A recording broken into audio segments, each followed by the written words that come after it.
Welcome to the Pet Biz Podcast. Join us as we interview experts who share insider tips for success in the pet-focused business world. Leash up your curiosity and tune in as we talk to one of our featured businesses today.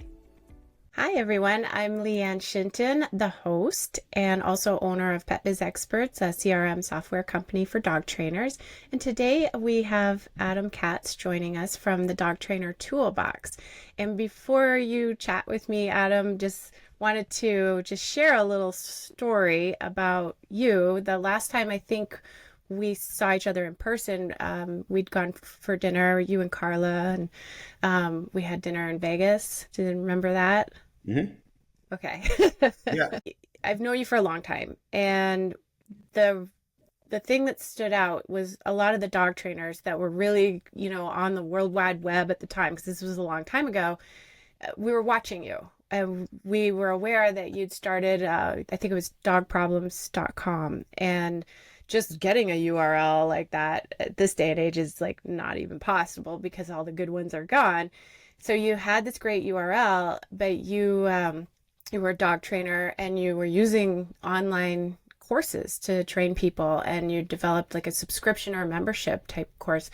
And it was just like outstanding, like light years ahead of the rest of us. And we took notice. So I think that you are an expert in the field that you're in. I know that you've evolved, and I'd love to hear more about your journey from, when you decided, hey, I'm going to be a dog trainer, to I'm going to go online and I'm also going to help dog trainers, which I know you do a lot with the Dog Trainer Toolbox. Thanks. Yeah. So it's just dogtrainertoolbox.com for anybody at home. Where do I start? So I've owned 3 dog training businesses in 2 different states, in Los Angeles, one in Las Vegas, one in Reno, Nevada. And then concurrent with that, at a certain point, I guess between dog training company number 1 and dog training company 2, I started up a mail order company. This was kind of before the internet really took off, and self-published a book, one original book. I've since self-published, I want to say somewhere over 25, 26 books, available at Amazon.com. But if you buy one, you know the gist of all of them. But anyways, I had self-published a hard copy of an original book, and it was at a time when the internet was just starting to take off. But prior to that, I had been running my own actual dog training company, live, meet people in person, dog training company in Los Angeles, and was having incredible success. And this was at a time around the mid-90s, really before the whole dog training industry kind of took off. And prior to that, it was just like you would go to the Parks and Rec and take a dog training class with, some old German guy, and, you'd pay $15, and he was, he had his own job, like working as a butcher or something. And so in evenings or weekends, he would run these dog training classes, right? It just as kind of like a side hustle. But up until around the early to mid 90s, with the exception of maybe 1 or 2 big names, it wasn't something that your average dog trainer could do as a career. But around the mid 90s or so, that started to change. And so I had learned dog training. I had been a college student up at University of California at Berkeley, and was at a study group. And a friend of mine, she was married to an Israeli guy who had trained dogs in Israel and had this little dog training company in Northern California. And I was amazed by it because he had this huge, what I thought was huge at the time, Rottweiler, and this huge pit bull mix. And while all of us college kids were milling around the kitchen and into the living room, these 2 dogs were like holding a downstay, which at the time was like the most amazing thing I'd ever seen a dog in real life do. Because there's this disconnect between what you see on TV, what you see dogs do on TV, and they do these amazing tricks and they hit these cues, but you don't really think about that. And when you see a dog do anything in real life, especially mid 90s, it wasn't like you were tripping over dog trainers on every corner. I was just, my mind was blown. And I asked Sarah, the woman who was my friend and was leading the study group, I said, what's your boyfriend or your husband do exactly? And she said, well, he's a professional dog trainer. And I said, like, can people make money, actually doing that? And she said, yeah, Adam, it's amazing. He charges $1,000 a dog, and he meets people at the local park, and he's got this little, like a Nissan pickup truck, like a blue Nissan pickup truck with a shell on the back. And he's really good, and he's really good at fixing aggression problems, and he's got more clients than he can turn away, or more clients than he can handle. So he's turning people away. And I thought, just like the business side of me was like, holy crap. So this guy, he's probably not even here legally. He probably doesn't even have an actual formal business set up. Who knows? And as a college kid, I'm thinking $1,000 a dog, and he's like, how many days a week could this guy be working? Turns out he's working like 6, 7 days a week, from like 9 in the morning till like 7 at night. Virtually no overhead. It was all referrals, because it wasn't like, again, there weren't like tons and tons of dog trainers. So he'd go into a veterinary clinic in the Bay Area, or a groomer, or a dog club, or whatever it is, and he'd be like, one of the few experts, and he was a good trainer, right? So he can get the results, and so he would get just 100% free referrals. And it was just amazing. I mean, I figured he was probably making, I don't know, $15,000-$20,000 a month with literally no overhead. And he's a young, good-looking guy, like mid-20s, making this kind of money, living in America. It was a pretty cool thing. And up to that point, I kind of thought I would get into the advertising industry, because I was really into advertising and marketing as a kid. I was like one of those geeks who would spend all of his time at the local public library and read all of the marketing books and all of the advertising and copywriting and business books. And that was just really what kind of turned me on as a kid. And through junior high and then high school, I got into journalism, but I was the guy that was designing like the ads and stuff. And then in college, I went to a couple of different colleges before going to UC Berkeley, and I was always one of the editors on the newspaper. And so that was kind of the direction that I thought I was going to go. I thought I was going to be in advertising or journalism, God forbid. And so I ended up having a couple of like apprenticeships and internships at larger advertising agencies while I was in college. And I realized that I did not want to spend the rest of my life sitting in some office having the fluorescent lights burn off my vitamins, right? So I was like, when I stumbled onto this dog trainer guy, I was like, this is super cool. I'd always been interested, I'd always been into dogs. I always liked dogs, but just never thought somebody could make a living doing it. And this guy's got this little business where, like, shoot, you could do this, I mean, almost anywhere. And just like immediately I knew it was so public relations friendly. It was the type of thing where, like, you could walk into a party and people ask you, what do you do for a living? You're a dog trainer. You're probably the only dog trainer that they know. Whereas if you become a lawyer or an accountant, and maybe they know 5 or 6 of those people. But if you're a dog trainer, you're like the only dog trainer that they know. And if they have somebody, or if somebody at the party has a dog, they're definitely calling you. So there was all this stuff that just like immediately clicked to me. Like, this is cool. And I get to work outside with dogs. How friggin' cool is that, right? So I basically like approached him and said, I need more information. You gotta teach me. I want to learn everything about this. And he was like, yeah, thanks, but no thanks. And so I started hassling Sarah, my friend, who was his wife, and I said, is there anything you could do? Listen, I'm really good with advertising. I've done all these. I had done my own little advertising projects. I used to run an ad, like a classified ad in the back of the National Enquirer national magazine, for a chili recipe. It was like Uncle Harley's secret spicy chili recipe. And when they'd order, like, I'd send them the chili recipe on like a 3x5 card for like $1 or something. And I had this program that I had done, like I used to do. I did this program on how to keep your kid out of cults, because cults, like in the early '90s, was like a big thing, and the Christian right was like, oh, I'm afraid my kid's going to get into a cult. So I recorded this audio lecture, this 1 hour audio lecture, and I would sell it like in the back of magazines and stuff. And I had this, previous to that, I had this apprenticeship at a direct response advertising agency in Los Angeles, and I had worked for another marketing agency in San Francisco. So I had some chops, even though as a college student, I had some experience. I kind of knew, about what needed to be done. My parents had a family business. I, kind of dabbled in some of the marketing with that. And so Sarah knew about that, and she said, well, what if you like approach, the guy's name was Alon, and he wants to do a dog training video, and he wants to sell it as like an infomercial on TV, but he doesn't know how to do any of that. So maybe you guys can kind of work something out. So she kind of pitched me to him, and it took him about 3 weeks to decide. I was on a road trip to Oregon. I had a silver Volvo with my guitar in the trunk and a change of clothes, and was just having a good time as a college student on summer break. And I get this call, like I think my pager, right? It was back when we had pagers, and so I call, and there's a message from Sarah saying, hey, Alon would like to get together and work with you. So apprenticed with him for about a year and a half.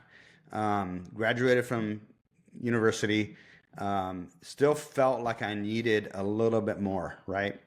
And so after I graduated, I found he had a huge library of dog training books, and one of the dog training books was written by a guy named Tom Rose, who had a school for dog trainers in the Midwest, in St. Louis, outside of St. Louis. And so in the back of the book, there was contact information. So I called him up, and after I graduated, ended up packing everything I owned in the back of a little Mitsubishi truck and drove halfway across the country, and did that for a couple of months until I was at a point where I was comfortable.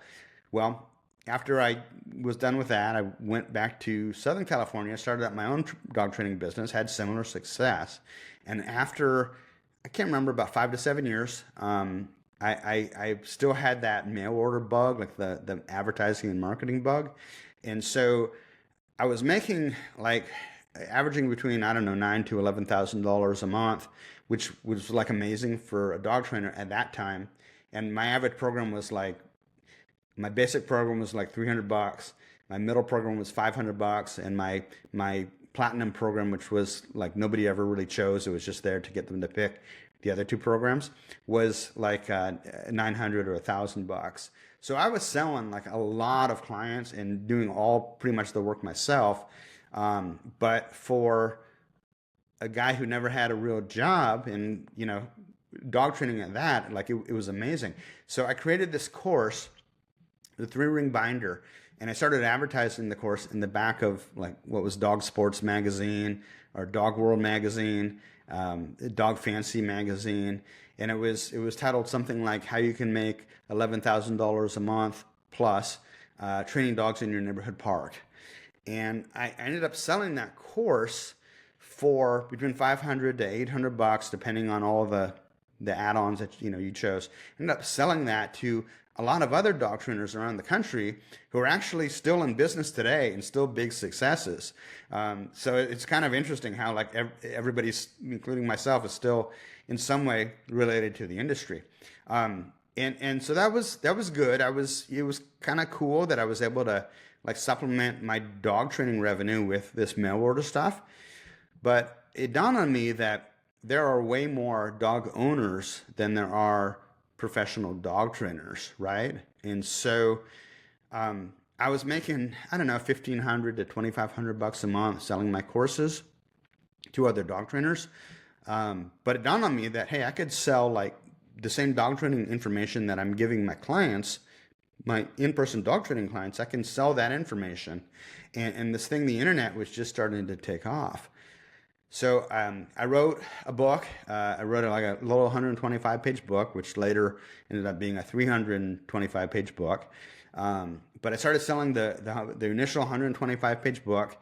I self-published it. So I'd have this big rig that would pull up in front of my little one-bedroom apartment above my parents' shop, and they'd bring a pallet of like 1,000 books, and I'd have to hustle those books up into my one-bedroom apartment. I had copies of these books stacked up like behind the toilet in the bathroom and in my kitchen and in my bedroom, and like literally like I was living in a warehouse, and I was doing all the fulfillment myself. So somebody would find me online, and at that point, it was all SEO stuff, and there wasn't hardly any competition. There was this thing that came out called PPC, which was pay per click. And it was really before Google. There was Yahoo, but there was a bunch of other search engines like Alta Vista and Lycos and several others. And you could get clicks for like national keywords like dog training or dog obedience training program, that type of thing. And you could buy those clicks for like 2 to 3 cents. And the traffic was completely unjaded back then, because it wasn't like now where everybody's been through they've been taken advantage of, and they're so skeptical and all of that. It was a new thing. And so I started selling these little dog training books for, it was like $12 and then $15 with shipping. And every day I'd sell, I don't know, about 3 or 4 of them, and I'd package them up, and I'd wheel them across the street to the post office, because I lived in like above a shop in a commercial area.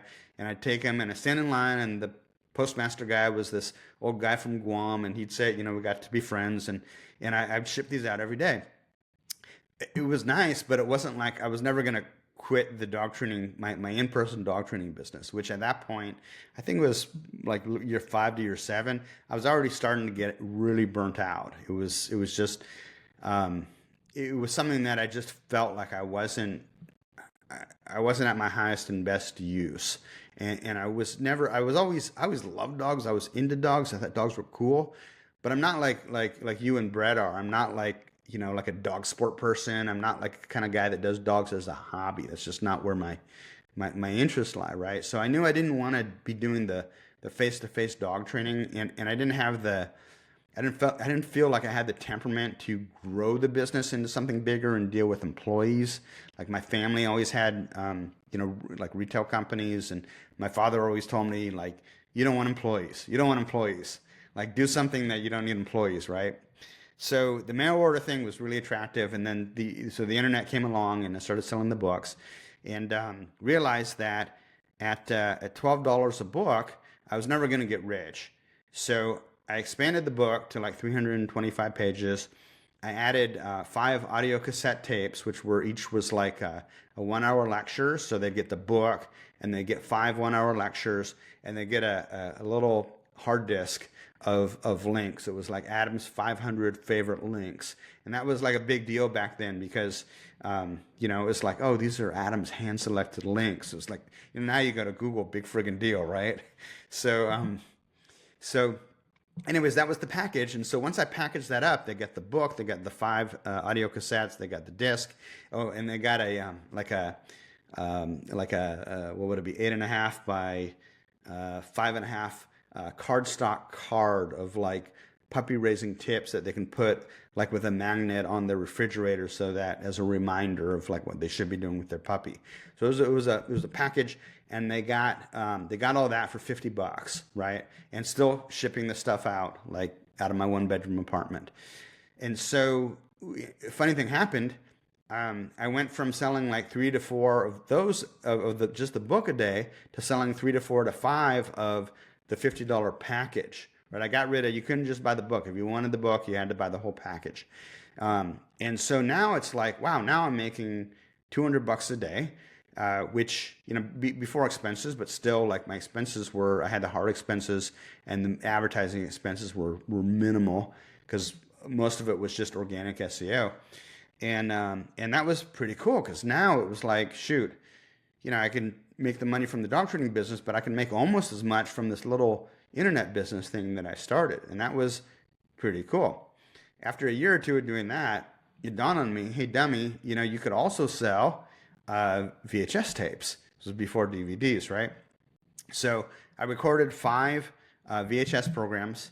Each one was on like a different behavior. So you can get housebreaking in a hurry, and you can get how to teach your dog to lie down and stay down until you tell him to get up, and teach your dog how to come every time you call him. So 5 different VHS tapes, for $100, right? You can get all five for $100, or you can get that with the book package for $150, right? So now I was selling, I don't know, two or three of the $50 packages a day, and maybe a couple of the $150 packages a day.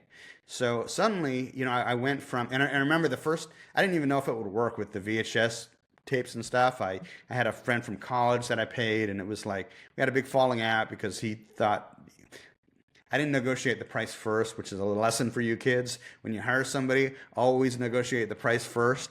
And so I ended up spending like $1,000 on him for like half a day of filming me sitting on a couch. And the whole thing was not good, but we were learning.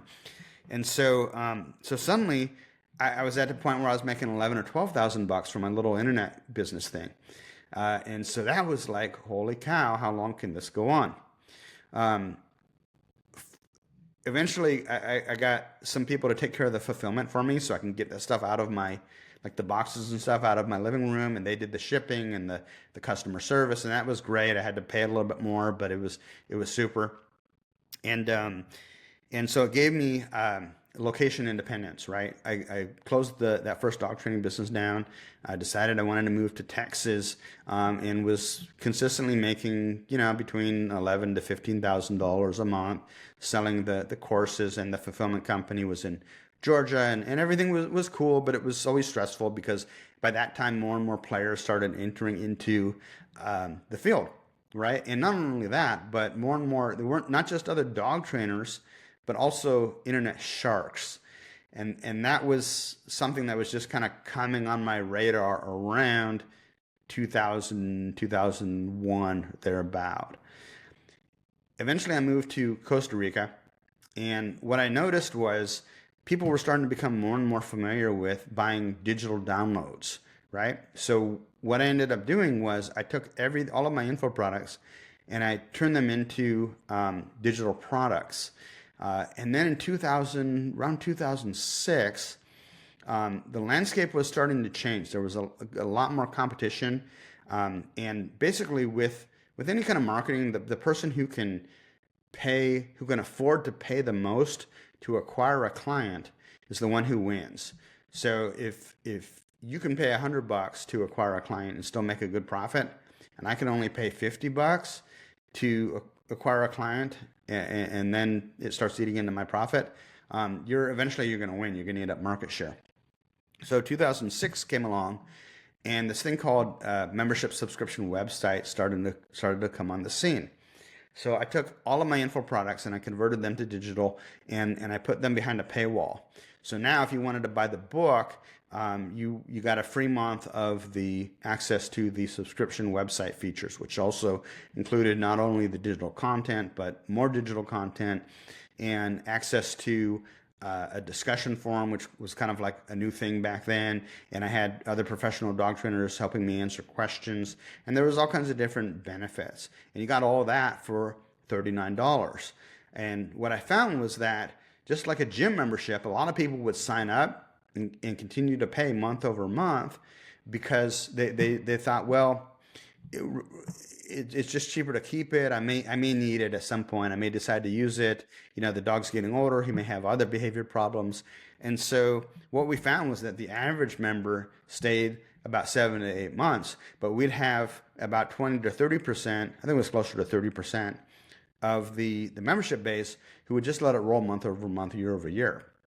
And that was just sweet. And so we started to see the business take off in January of 2008, made $81,000.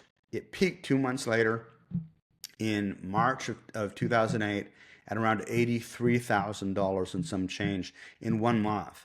And as far as expenses, I had advertising expenses, and I had a full-time employee who was running my Google ads at the time, and I eventually learned how to run Google ads from him, and his wife, who we paid $600 a month to handle the customer service. So he was making about $5,000 to $6,000 a month. I had my advertising expenses. her fee for $600 a month, and I was just stacking cash. I mean, we were living in Costa Rica, in Panama, in Bogota, Colombia at the time. You know, our expenses were about 40 to 50% of what they would have been in the United States. Um, and life was good, and that kind of set me up, and that whole thing over a period of years ended up making me well over $6 million with very, very little expenses. Aside from taxes, of course. Taxes, you always have taxes. So that was pretty cool. But that whole project eventually sunset. We wrote it out for a number of years around 2000, I don't remember, maybe around 2014 or so. Eventually shut it down. The landscape changed. Google changed their rules, and the problem is that when you're dependent upon a big platform like Google or Facebook or whatever it is, they can arbitrarily change the rules. And so what they started doing was they started applying rules to us that they weren't applying to any of the competition. And even though it was obvious that a lot of the competitors were like these internet sharks who hadn't even trained a dog in their life, they were enforcing stuff with us and not with them. So, for example, I had a legit testimonial from the Dr. Phil show. They had called me up when they needed a dog for one of the rape victims that was on their show, and the producer called me up and said, "Hey, Adam, you know, we've seen your stuff. Who can you recommend?" And then they sent me a really nice testimonial. Well, Google said you can't use that unless you provide documentation that they actually sent that. Well, they sent that like 10 years ago. And that producer, I mean, she probably moved to Australia by that point. I didn't have a contact or documentation or any of that. And I had like hundreds of testimonials, and they were like, "Yeah, you need to put below every one of them, you know, these results may not be typical." You know, as if I was selling some stock security or something. And meanwhile, we'd look at like these internet marketing sharks, and they weren't enforcing the same thing on them. So it was completely arbitrary and capricious. And a number of things kept happening like that. The landscape just kept changing. The cost per click became prohibitive to advertise, because when your competition is advertising that, you know, hey, you can learn how to train a dog without touching the dog, without remote collars, without food, without touch, without leashes, without training collars, without anything, you know, and people are too gullible to realize it's baloney, still really, really difficult to compete with. So I figured I had a good run. We shut that down. And I had learned a lot about Google Ads. I had learned a lot about social media marketing, about video marketing, about email marketing, about SEO, a lot of different stuff over the years of running dogproblems.com. And so I started up a Google Ads agency to help other dog training businesses, because now at the time, dog training businesses were starting to become a thing, and there were a lot of dog trainers in every city. You were one of them. And we ran Google Ads for well over 100 dog training businesses at the time, and helped a lot of dog trainers help a lot of dogs. And I thought that was the best part. It was because I could still hit the goals of one of my life missions in helping more dog owners without having, for me, to deal with the face-to-face and hands-on aspects of actually training client dogs.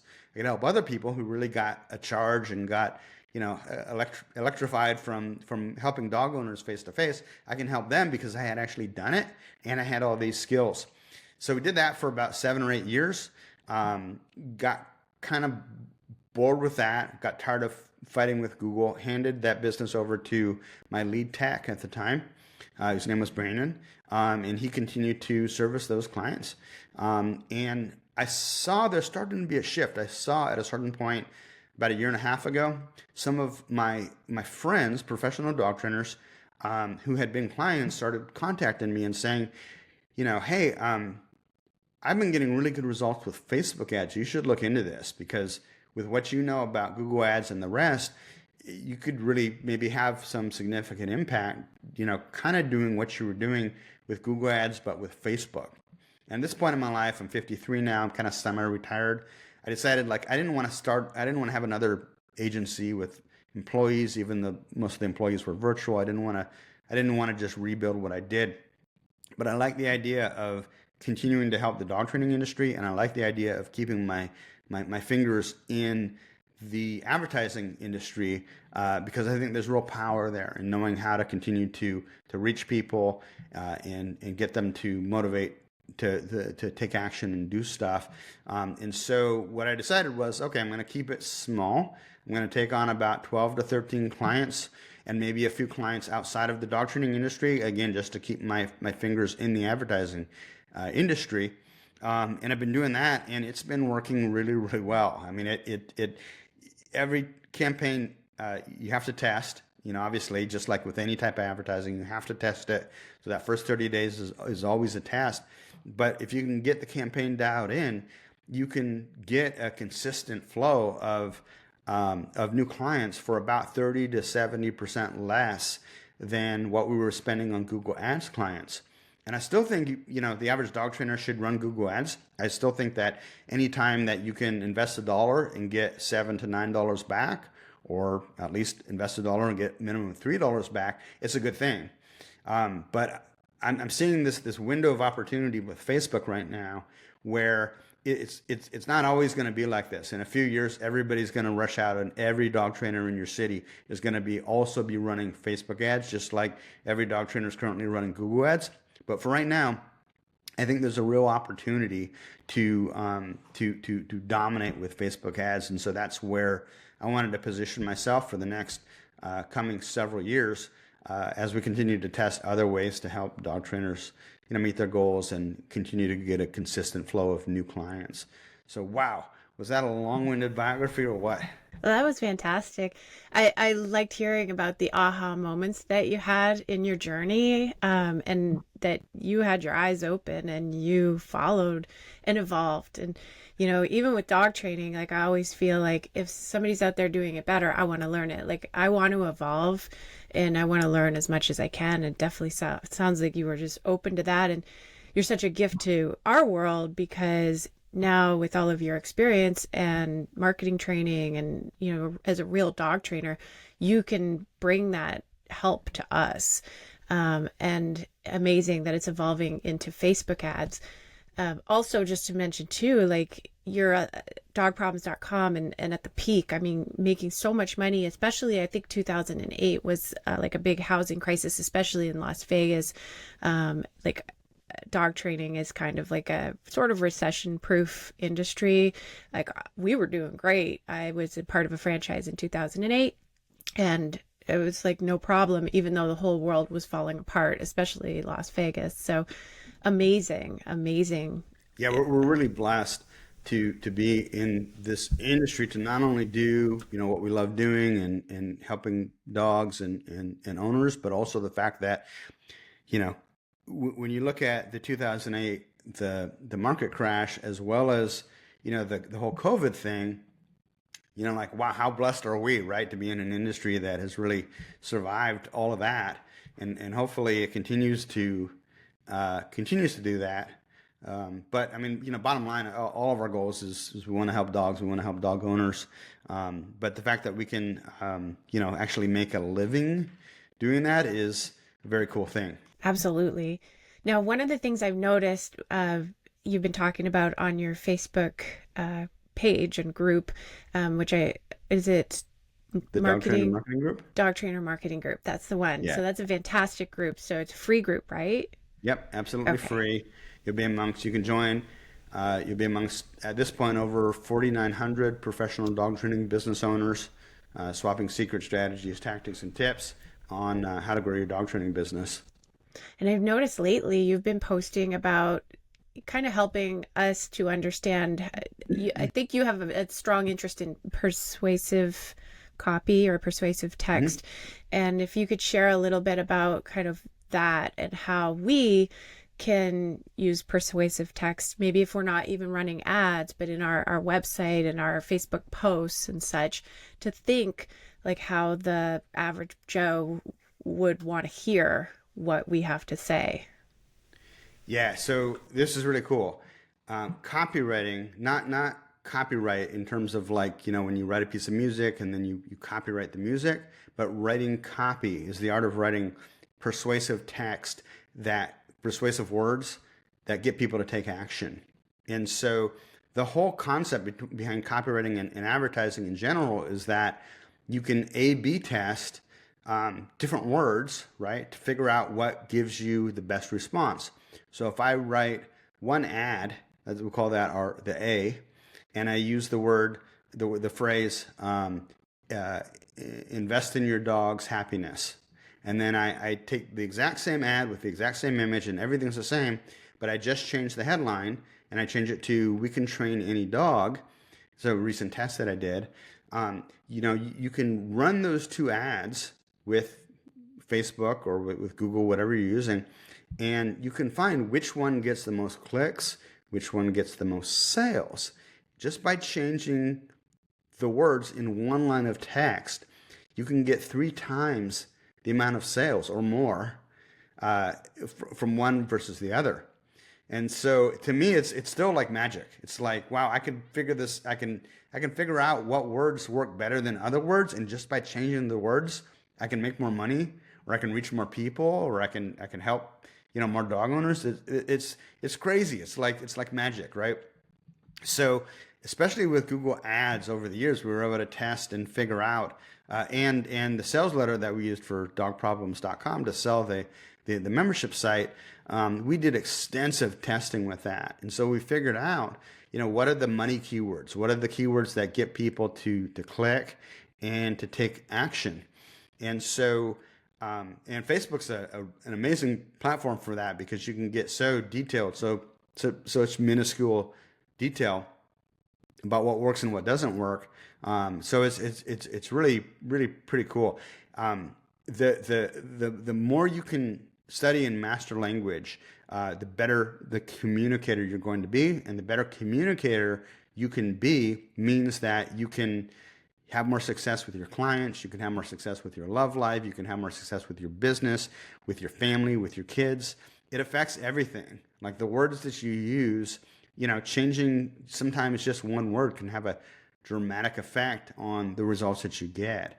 And so for me, that I'm very passionate about that. You're very passionate about this topic, and I think it's something that most of us don't even think about. And nowadays, I just use ChatGPT, and I think it's actually making me dumber.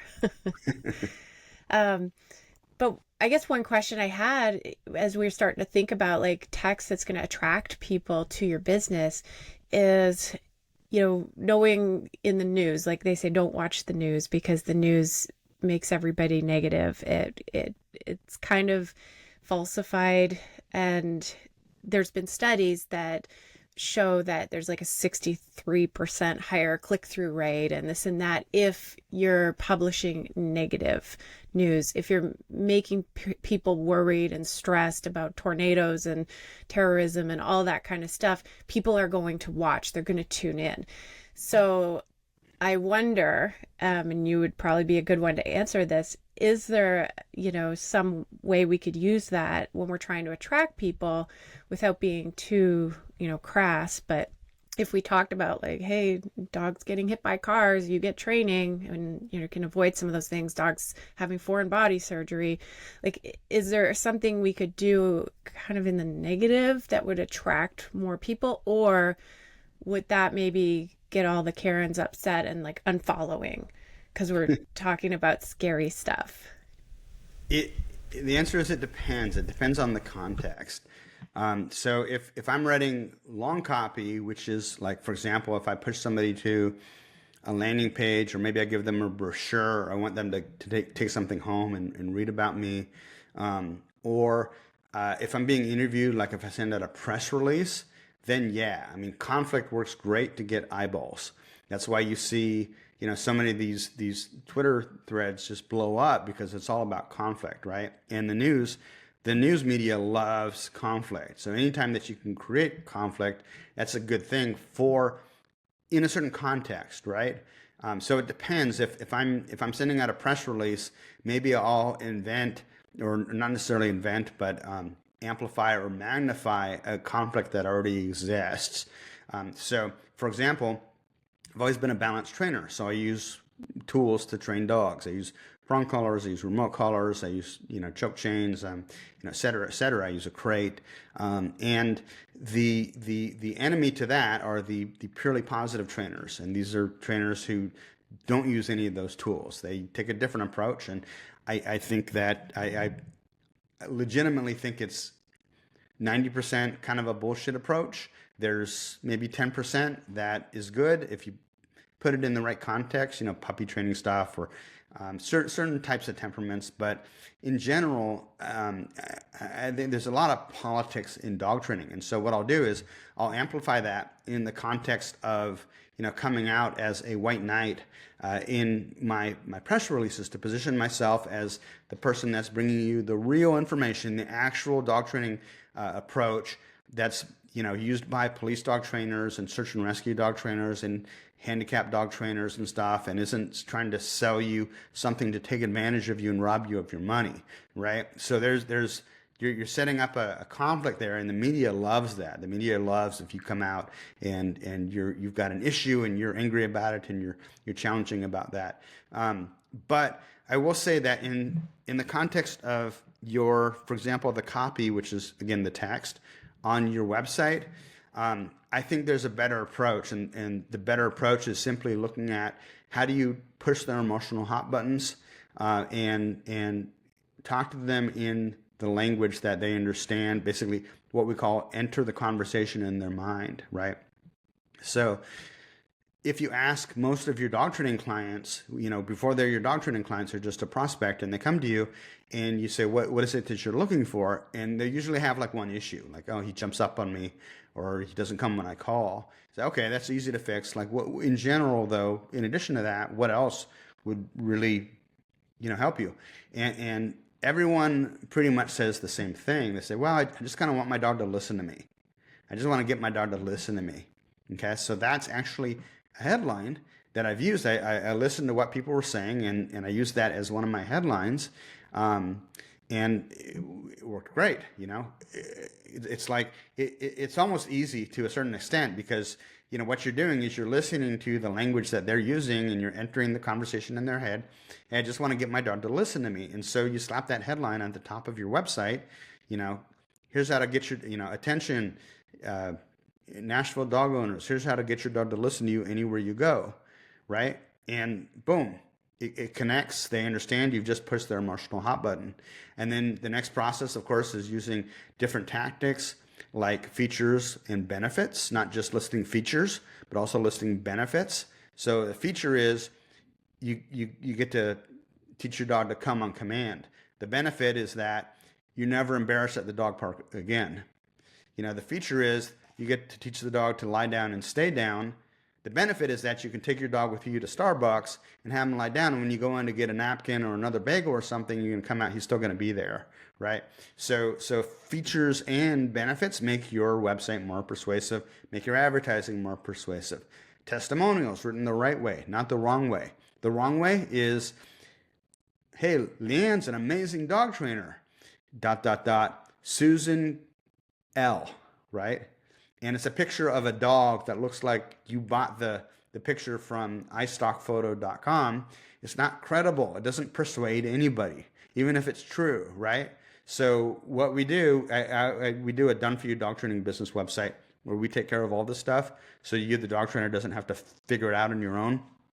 I've already A/B tested all this stuff, and so we basically plug your name and your photo and your services into my template that I've created and A/B tested, and it works like gangbusters.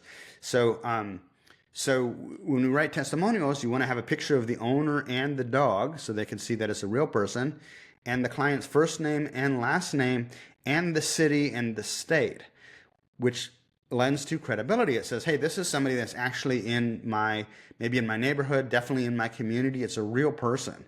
It's not just something that this dog trainer made up. It's completely not credible, right? So you do testimonials the right way, not the wrong way. You incorporate social proof, as seen on XYZ magazine, as seen in, the Beach Reporter, the XYZ Bulletin, voted #1 dog trainer in Boise, Idaho for 5 years in a row. You put that on your your website, and that's social proof. It says to people, hey, it's not just Adam saying I'm the best dog trainer, you should come work with me. It's somebody else saying it. And so, for example, if you're walking down, uh, down a road, and you end up walking behind two women, and you kind of overhear their conversation, and they happen to be talking about the best auto mechanic in Nashville. And they're like, this guy's incredible, and not only that, he's super cheap and he's super nice, and I never have to wait, and they've got coffee in the lobby.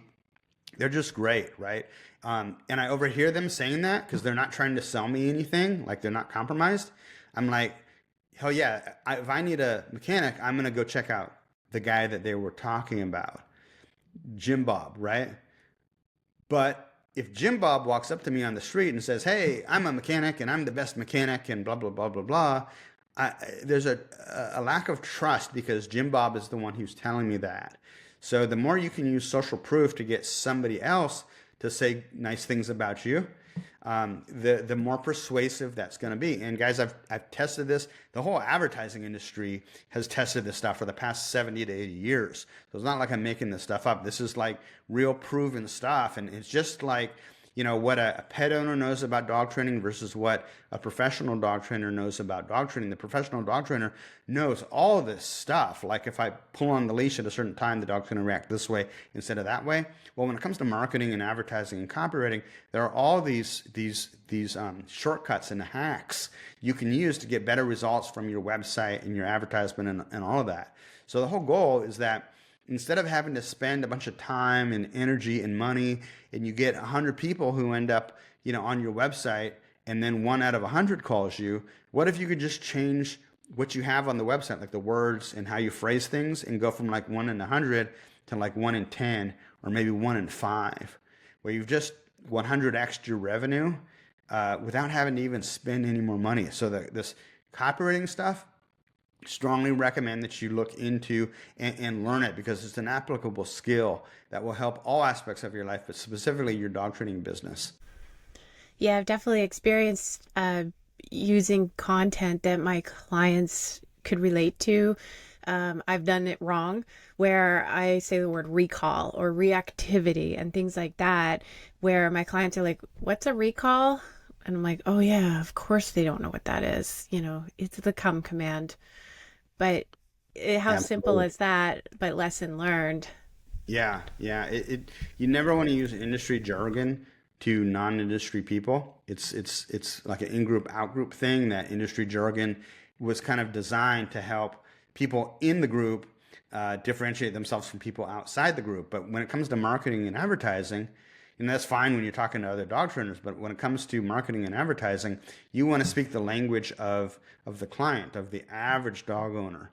And let's be honest, even when you're talking to other professional dog trainers, half the time they don't know what those words mean anything, or they have different definitions than you do. So it's like, you clear communication is so important, and specifically words that push their emotional hot buttons, so that you can get them to pick up the phone or text you, or whatever means of contact that you're using. You can get them to take action.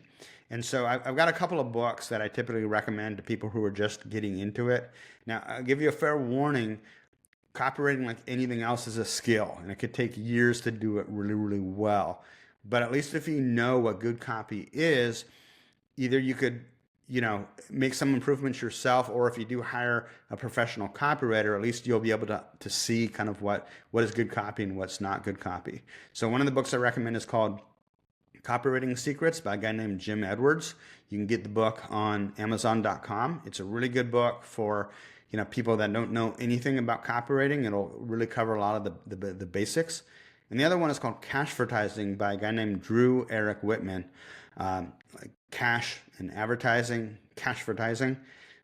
Also a really, really good book. And that one's super easy to read. You could read it probably in a couple hours and knock that one out, and at least get a basic understanding of what this copywriting stuff is. The number one mistake that new copywriters, specifically dog trainers, make, that I see when they try to improve the copy, the words on their website and in their advertisement, is that they write stuff that sounds like a spam email. right? It's like got 100 exclamation points, and this is the greatest thing you ever, and it's too hypey. So you have to, learn how to moderate, to push their emotional hot buttons without sounding like the guy that's coming out and screaming and yelling about how great your thing is, because that doesn't actually sell anybody. Oh, it's fascinating. I'm more of an audiobook person, so I'm gonna have to look and see if I can just listen to those books because I probably haven't read a book in like 70 years. So, Yeah, no, do it, do it. yeah. You'll get, especially the one by, I'm pretty sure the one by Jim Edwards is available as an audiobook. Um, and it's psychology. So, I mean, if you like dog psychology, you probably like human psychology. And the more you learn about how the mind works and how you can influence people, um, the better marketer you're going to be, the better business person you're going to be. I'll give you another quick example. The law of reciprocity is another book called Influence by a guy named Robert Cialdini, who was a researcher in the, I want to say, late 80s. And he found that there are 7 core principles that you can use to influence people. One of them is the law of reciprocity. And we're hardwired to kind of feel certain ways. Like, for example, if I give you something, you're going to feel obligated to do something for me in return, or give me something in return. Like, it's very hard to receive a gift and not want to actually return the favor and give somebody else a gift. Or if somebody does a favor for you, it's hard to not then, feel like you're kind of obligated to do a favor in return, unless you're a sociopath. But for most people, there's this law of reciprocity. And what these researchers found out was that not only is there a law of reciprocity, but you can do something small for somebody, and then they can feel compelled to do something big back for you. So the example that they gave in the book, they looked at this cult that used to be in all the airports in America. And the cult members would go out in front of the airport, and they would pick wildflowers. And they'd walk up to people in the airport, and they'd gift them a flower. And then they'd follow it up and say, and by the way, if you wouldn't mind donating to our church, we would really appreciate it. And they found that just doing that, giving them a little free gift, increased their donations by something like 400%. I mean, it was something really, really extraordinary how much more donations they got just by doing that one little thing. So how do you use that as a dog trainer? One of the ways that I used it was people would come to our free consultation, and it'd be hot outside, and they'd walk into my little area, and the first thing I do is I would offer them a free bottle of water. It's hot outside. Would you like a bottle of water? Oh, thank you so much. They go, they sit down, they enjoy the bottle of water. Well, what happens is I've just gifted them something. Now you've got that law of reciprocity working in your favor. Doesn't mean you're going to sign every client, but when it's like the difference between yes or no, just a little bit this way or a little bit that way, I want every little thing I can use to be working in my favor. So there's a lot of benefit to studying human psychology in addition to dog psychology. I know everyone's every pro dog trainer in their heart is a hobbyist, and they want to spend all of their free time studying dog behavior. My advice is, if you want to have a successful dog training business, it also requires studying human psychology as well, because as you know, 90% of this business is training the owner, not training the dog. Yes, absolutely it is.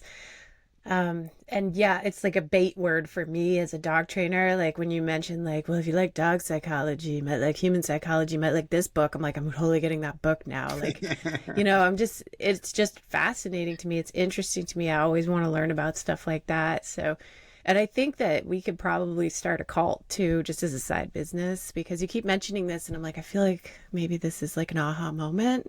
This could be your next business, Leanne. Well, I could keep it organized with our CRM and everything, like make sure we capture all those leads, put them in nurture, and give them a flower. So Give them a free flower I got from the back of my house. The other thing that I like is that I'm a very value-oriented individual. I don't want to spend $1 and get $1 of value. I want to spend $1 and get $3 worth of value back. And in all my every aspect of my life, I'm like that, right? Like I only buy previously owned vehicles, cars, because I feel like, let somebody else take the depreciation hit and then I could still get 90% of the car's life, but I'm getting it at a 30% discount or 50% discount or whatever. So I like the value play. And that's what all this stuff kind of is it's saying like, okay, if I'm going to invest whatever it is, $1,000 a month in my business, 2,000, 3,000 bucks a month, like how can I increase the value of the dollars that I'm spending to get back more value for my money? And that's what studying human psychology and specifically marketing and advertising does for you. It allows you to get more value for your money. And I love that. Yeah, you're definitely a numbers guy. See, I'm not a numbers guy, but it's nice to have you as part of our team, Hmm. supporting our dog training through the free Facebook group, through using, Google ads, Facebook ads, your website development. It's great because you look at things from a different perspective than because I'm like not a numbers guy, but everything I hear from you is you're definitely a numbers guy. I'm not a numbers guy though. I'm a No? psychology guy. Oh, okay. I'm a psychology. Um, I mean, the numbers, they're important, right?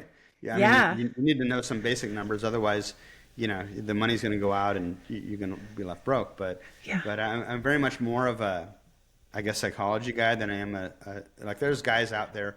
You're probably more of a numbers person than you are, or an organization person than you're letting on. I mean, in order to run the type of software and business that you do, I would imagine you're very, very organized with columns and follow-up series and all that kind of stuff. And that is super important as well. And that's not really my strong point. So I think that what you're offering, because it automates so much of this stuff for the average dog training business owner, is a real gift. Because if you had to do that kind of stuff, and I don't have the temperament to do that kind of stuff, like I can write a follow-up series, but in terms of like setting up the technical part of how to put that into play, no, I don't.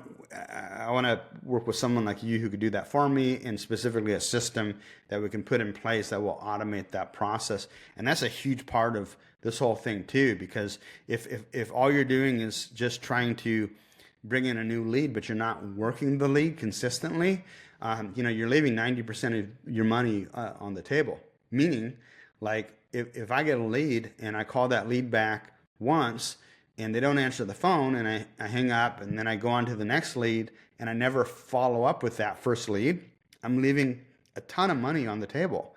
And so with your program, with your system in your software, you're able to automate so much of that follow-up sequence, so that I'm not having to kind of like keep everything super organized myself and do a lot of the follow-up can be automated through text and through email and stuff. And so it's what you're offering is a huge part of the marketing puzzle, that dog trainers can use to make more money and to help more dog owners and to really reach their goal, and to make running a business much easier. I mean, if I had this when I was, when I had my in-person dog training businesses, it would have made my life so much easier, and it would have made all the marketing stuff that I'm talking about so much more effective too, because you've got a back end and you're organized and all of it. So I think what you're doing is great. I think it's a necessary component to every dog trainer's business. Yeah, in the past, I ran Google ads with you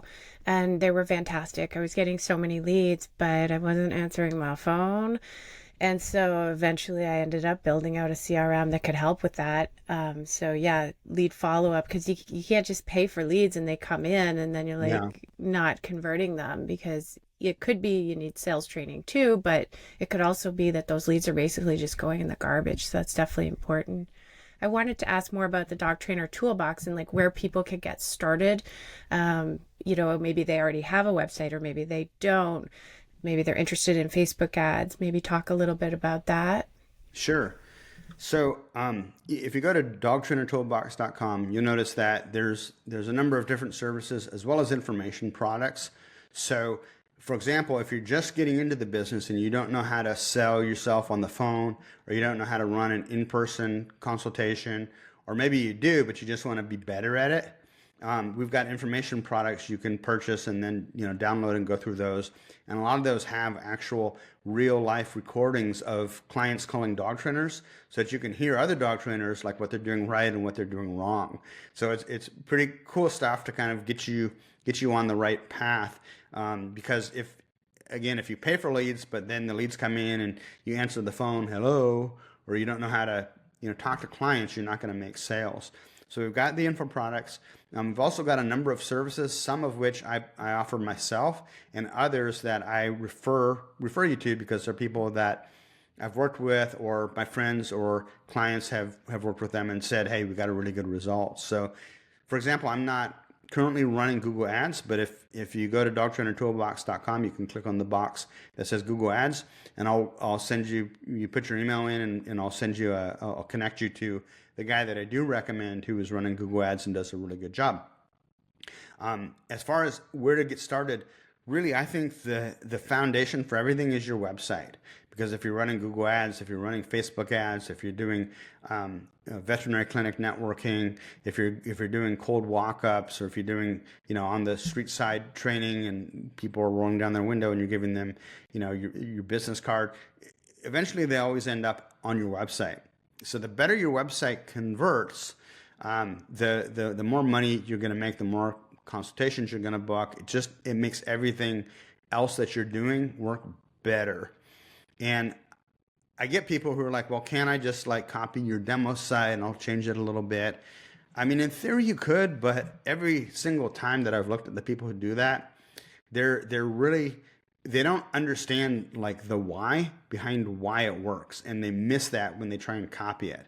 And then also typically the spacing's all wrong and it just doesn't end up looking like a professional business website.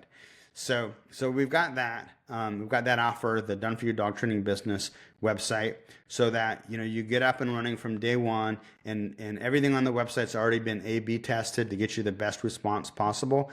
And it's almost like having an unfair advantage over a lot of the other dog training businesses in your market, because if they spend $1 to bring traffic and you spend $1 to bring traffic to your website is going to be converting so much better than theirs is. So that's for starters. Google Ads is great. Google Ads, you're getting really high quality traffic. You're getting people who are actively looking for what it is that you have to sell, who are clicking on a link and coming to your website, and then hopefully your website persuades them. So Google Ads is great. The downside to Google Ads at this point in time is that literally every dog trainer is using it, and it's super expensive. So even back when I was running the Google Ads, you're paying an average of $2 to $6 per click. And I know in a lot of markets now, it's even more expensive than that. So, you think about it, somebody clicks, and that could be dinner for you and your wife at Taco Bell. Which isn't cheap anymore either.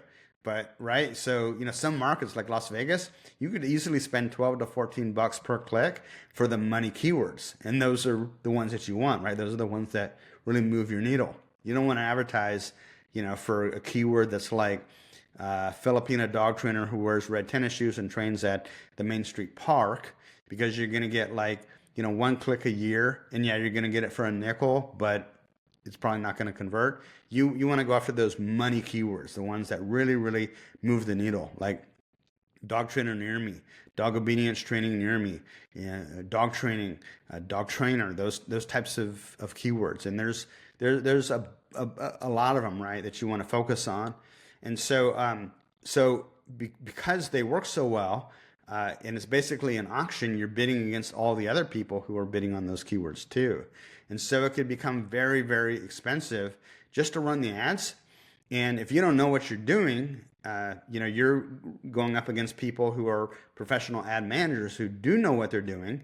And so, for example, if you bid on the keyword dog training, right? Google has a high likelihood of showing your ad when somebody types in dog training book or dog training leash or whatever, right? And you're not selling a dog training book. You're selling dog training, services, right?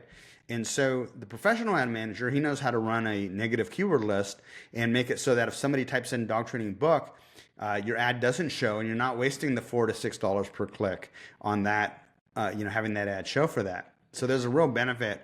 and working with a professional.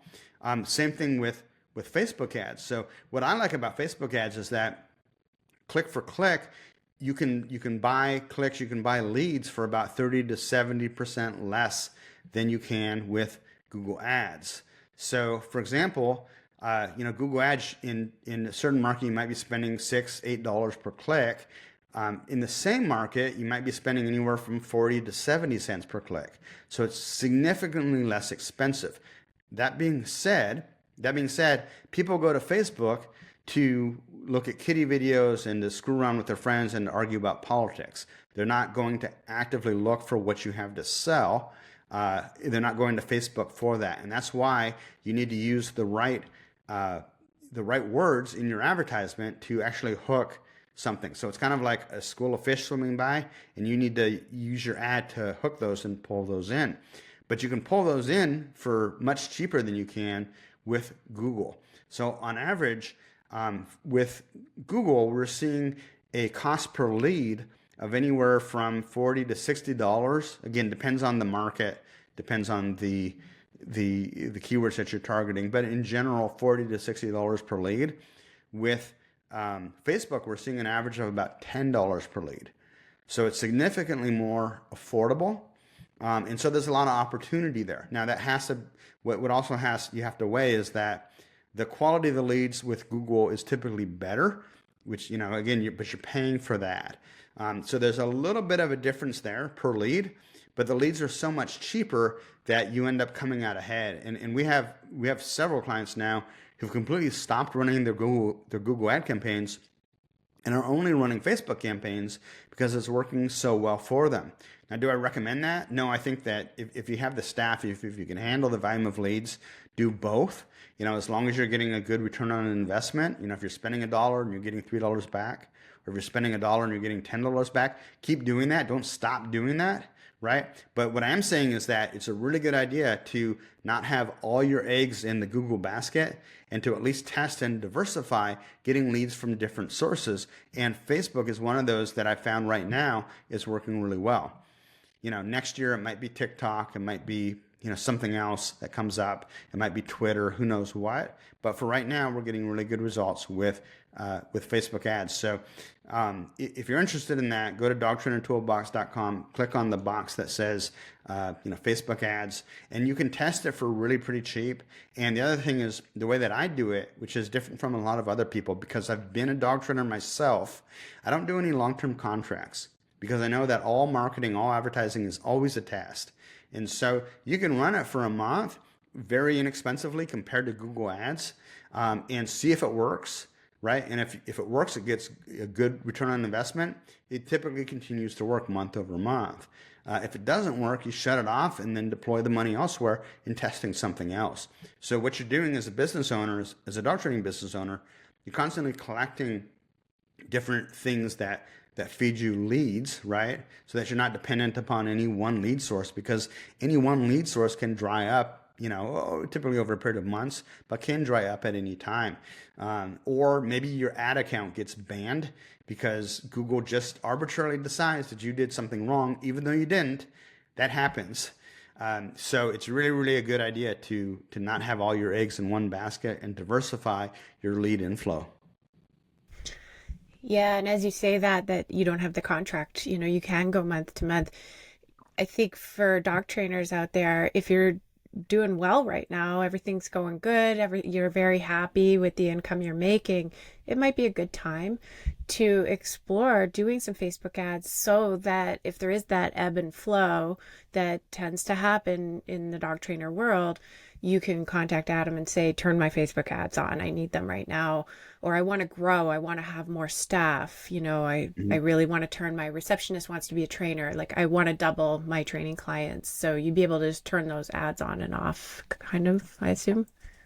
Yeah, to some extent. I mean, what's going to happen is you're going to, if you work with someone like me, you don't have the month-to-month contract, but if you have a campaign that works, you probably want to continue to have it running, even if you dial down the ad spend, because you're paying to hold the territory.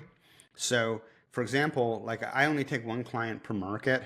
I was thinking about not not doing that for Facebook ads because in theory you can run several different clients in the same market and it shouldn't matter so much. But I've A/B tested one specific set of ads that work really, really well, and so to bring on additional dog training clients.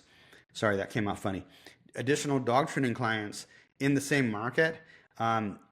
It becomes a little bit of a problem because it's like now I need two sets of ads that work equally well, otherwise one is getting more of an advantage than the other client. So really what I've decided to do is just take on one client per market. And so once you hire me for markets like a city typically, or a territory, like a part of a city, if it's a mega city like a Dallas or Los Angeles, maybe you get the part of the city that you can reliably service and reliably cover, and then somebody else can take the other part of the city. So for example, if you're in the South Bay and somebody else is in the North Bay, then that doesn't matter. But for medium to smaller size cities, typically you're going to have one dog trainer per market. And so because of that, you're paying not only for the ads, but also the management fee goes towards locking up your territory. So once you have me or whoever you're working with that's good, you want to hold on to them so that your competition doesn't end up using that person. And then, when you're ready to turn it back on, you're like, hey, sorry, this guy's been paying me and I can't just like turn him off because, he's been paying me and go back to working with you. So if you find somebody, my advice is at least continue to run the campaign enough to cover the costs of keeping that person, because there's a lot of people advertising now to the dog training industry. And I see people coming in every week because what happens is these marketing gurus, they use dog training as a good example. They're like, oh, here's an industry that's great for, becoming an agency. And you see these guys that they go to a weekend seminar and then suddenly they're a dog training marketing professional, right? And they're offering their services for Google Ads and for SEO and for all this stuff. And they're learning on your dime. They really don't know what the hell they're doing, right? And so you get a lot of these people who come in, and typically those guys want to lock you into a long-term contract because their spiel is, oh, it just takes some time for it to work. And it really doesn't. I mean, within 30 days, you should pretty much know. I mean, sometimes there'll be a campaign that's kind of like, it's kind of iffy, it's kind of on the borderline. Let's maybe run it for an additional month and see how it does. See if we can kind of get it together and dial it in to get it to work even better. But for the most part, like if it's just dead and you're not getting, if you work with me, you're going to get leads. The question is, how many leads do you get and how much profit do you make from those leads? But generally speaking, you're going to know by the end of the first 30 days, does it make sense to continue this, or should I turn it off and deploy the money somewhere else? So if it works well, in my opinion, you should keep that stuff in place and continue to use that ad manager, even if it just means turning it down and you're paying to just kind of cover the cost of the campaign in order to hold that territory. Otherwise, your competition is going to be using them. Yeah, that's pretty exciting that you can get results in 30 days. That's fantastic. Yeah, Um, if it works, you start getting leads within the first couple of days. I mean, wow. sometimes there's some tweaking, but usually by the end of the first 30 days, you kind of know, like, okay, does this work or does this not work? By the way, I've been finding success with two types of Facebook ad campaigns. One of them is called lead campaigns, where basically the person clicks on the ad and then there's a form that pops up and they enter their information, or in some cases, Facebook pre-populates their information, which is it's kind of tricky, but it pre-populates their information. And then we have them enter, we have them enter a couple of personal details, like what's your dog's name, that type of thing, just to make sure that they're awake and they're a real person, not a bot. And then they fill that out and then they press send, and then Facebook basically sends you the lead, right? And so they never actually hit your website. So that's the first way that we run these campaigns. And then the second way that we run the campaigns is just a strict traffic campaign, where they click on the ad on Facebook, and then it takes them to your website, and then your website closes them. And I found that both work and both don't work. So typically what we'll do is we'll start out, depending on the qualities of the different market and the individual dog trainer, whether or not they have a dog training website that converts traffic really well, like our Done For You dog training business website does, or not. So if they do have a good website, typically I'll start off by sending the traffic to their homepage.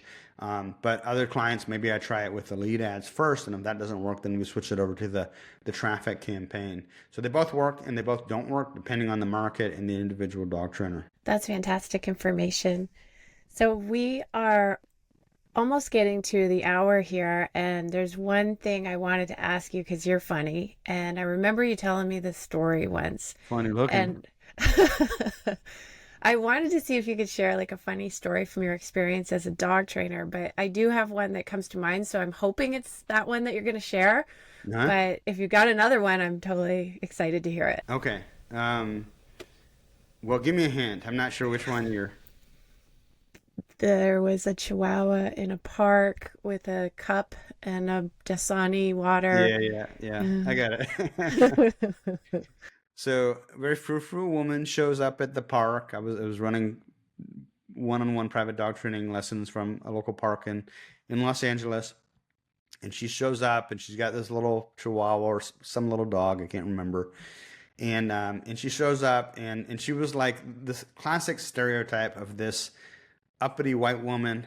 I hate saying that, but let's be honest, uppity white woman who's uptight and stuff. And she's got her little goosey bag, and she's got the dog's, I don't know, hey, the dog had a little outfit on or some bullshit. And she's got her Evian water bottle, and she's got the little cup, just in case the dog gets thirsty, during our 1 hour session, if the dog gets thirsty or something, she's got this, and she's got the bag over her shoulder and the leash. And the husband in tow, and the husband is completely disinterested. He's playing with his, I don't remember if he was playing with his phone or playing with something, right? Completely not paying attention, just yes dear, yes, no dear, yes dear, following us around. And so we're in the middle of the park, and of course the dog defecates, right? And she and then she keeps walking, and I'm like, you need to clean that up. This is like my office. We don't want somebody, stepping in it. And she gets so flustered and she's so nervous. I don't know why, because I don't think like I'm a super intimidating guy or something, but she gets so flustered and so nervous. She goes, oh, and she says, well, I didn't bring a bag. And so like, I'm like, well, like maybe use the cup, like the water that you've got, the Evian bottle water, the Evian water and the cup, dump the water out of the cup. And in my mind, I'm thinking, dump the water out of the cup and use the cup as a shovel, right, to pick out the poop and then throw the cup away. So she says, oh yeah, good idea. So she dumps the water out of the cup and sets the water bottle down and reaches down with her bare hands and picks up the poop and proceeds to put it into the cup. And I react, right? Now the husband's not paying attention at this point, right? Or maybe that's just normal for them. And I'm like, oh my God, what are you doing? What are you doing? That's not, and she gets super defensive and she goes, what? I'm like, use the cup as a shovel, you idiot. Don't use your bare hands. That's disgusting. And so the husband, who now doesn't want to seem like he's also an idiot, says, oh, honey, what are you doing? What are you doing? So then she redirects and gets defensive towards him. And she says, what? What do you think is going to happen once we have kids? You don't think there's going to be like poop on the floor and you're going to have to pick it up with your bare hands? And I was like, oh my God, I need to start a mail order company so I can get away from working with these kind of people. Going to start something up with this new internet thing. Going to make myself $6 million. Never have to deal with dog owners again, because these people, as you know, don't tell me you don't know, these people are fucking crazy, because you're dealing with the general public just like you would in any retail business. You have some amazing, wonderful people, but you also have people that are just fucking nuts. And that's just the way that it is. So that was one. I mean, really, I had so many colorful characters. I had a woman who, I didn't realize it at the time, but she was like one of the top porn stars come and be like my client. And apparently she had a crush on me, and she took me out to dinner. And I just thought it was like, hey, take a dog trainer out to dinner kind of thing. And then I come to find out she's like this porn star and stuff. She didn't look like it. Like, she dressed down, wore like the glasses and stuff. And, and so I was this innocent kid.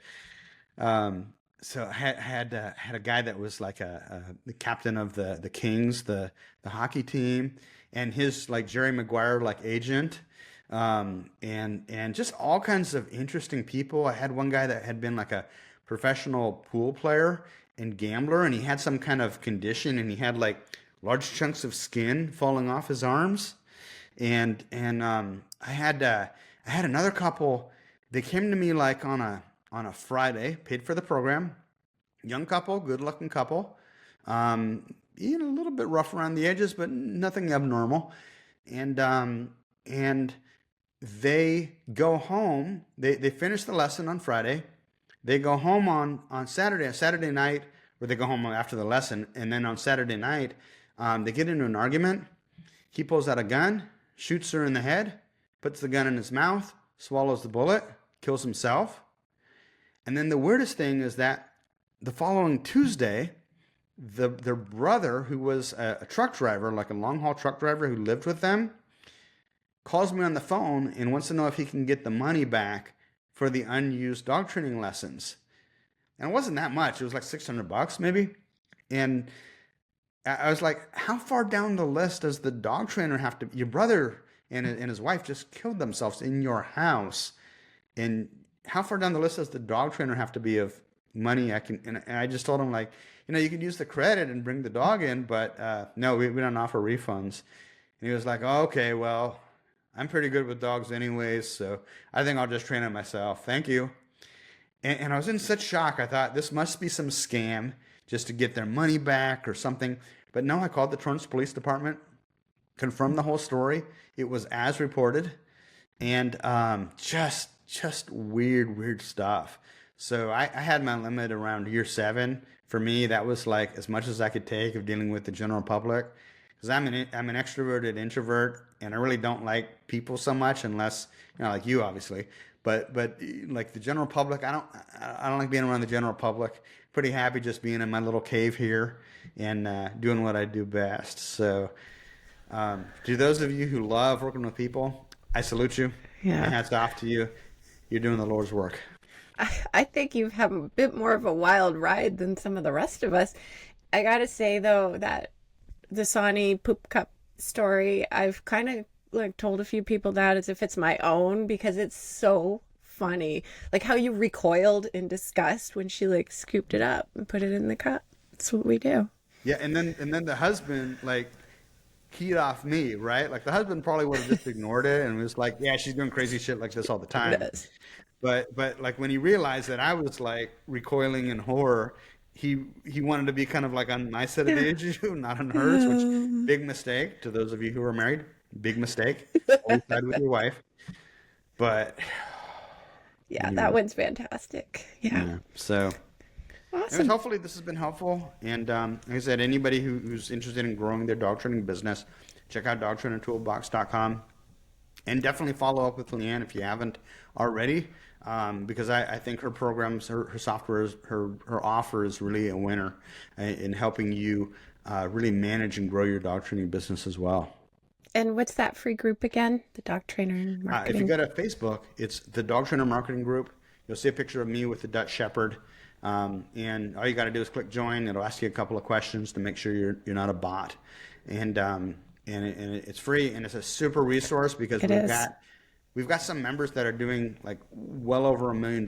Some of them doing $2 million a year, Yep. and it's just awesome to be able to, especially if you're new, to get in there and get answers from not only myself but other people who are currently doing it with their dog training business. Yeah, So just the super other super resource, and the best part, it's free. Also, if you haven't yet, check out Katz on Marketing, Katz, Katz on Marketing on YouTube. That's my YouTube channel. I've got over 300 videos at this point on the art and science of starting and growing a dog training business. And again, you can watch it in your living room. It's completely free, and it's if I do say so myself, it's a wealth of information. Yeah, absolutely. And just the other day, like you're very interactive on that Facebook group, and I love, like, I think it was Mike Joseph posted something about like how to deal with the objection of like, I got to talk to my husband.